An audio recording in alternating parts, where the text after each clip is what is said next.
So I want to tell you today about one of my own past lives. This was an extraordinary experience for me, and I've never seen anything like it, heard anything like it in any other session that I've had. And so if you have any experience with any of the things I'm talking about, I would love to hear from you.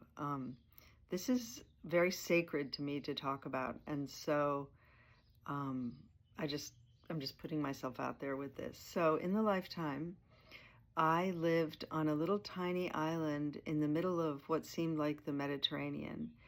And a lot of the information I got, nobody told me. There was no speaking in the lifetime at all. It was all just sort of through my skin and through my knowing that I understood what was going on. And the island that I lived on had 11 women on it. And I was one of the 11 women. And we were all mute. We did not speak at all. And I looked, I think, a little bit the way I do now. My hair was darker, and I always wore it on top of my head and kind of, falling down. And I wore like a white toga. All the women were dressed like this. I wore a beautiful white toga, no shoes, and sort of looked like a Victorian, I think. And I had a white owl that traveled with me everywhere I went, that sort of flew above my head with me everywhere I went.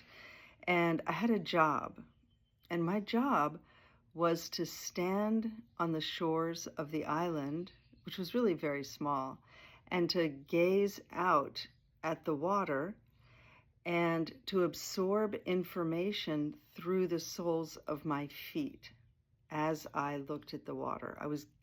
My sense was that I was getting information from light and also from the water itself. And so through the bottoms of my feet, I would absorb this information. And I lived in a beautiful, what looked like a little Greek villa of some kind. Each of us had a little room. We never talked to each other or communicated with each other.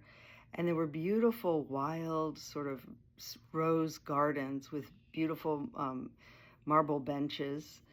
And I would just sit in the garden when I wasn't standing in the water.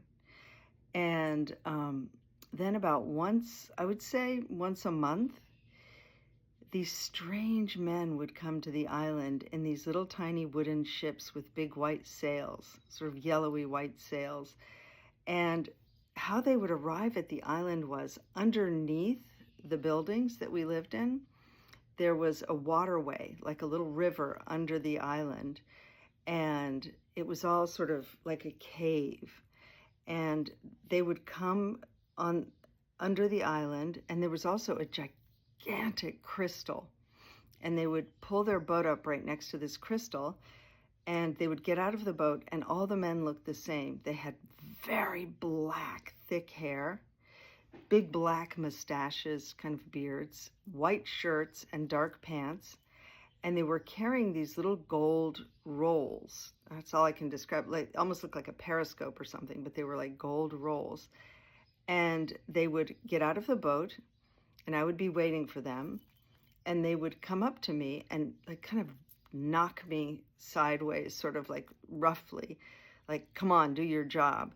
And they would open up these scrolls, which they turned out to be, which had white paper, beautiful white, creamy paper. Open the scrolls and then kind of nudge me. And I would gaze at the scroll, at the paper, and lines and lines and lines of strange, sort of mystical writing would appear on the scrolls.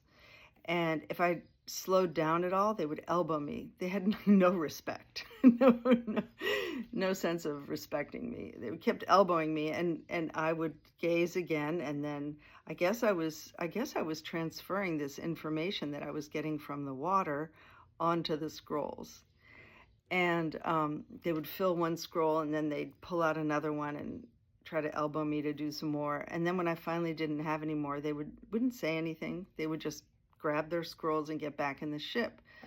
And I understood that this was just my entire life. This was my entire world. I don't think I ate or drank anything.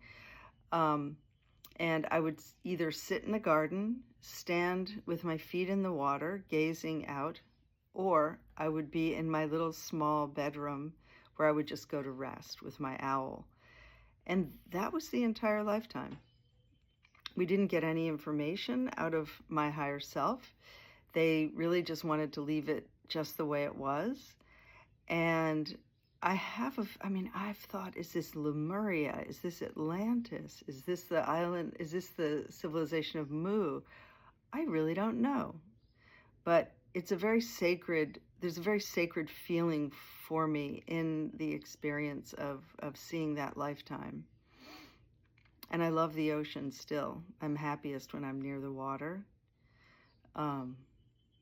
So I thought I would tell you that story. If any of you know anything about this land, or if you've heard of these women before, or, have any information, I would love to hear any impressions you get. Thank you for listening.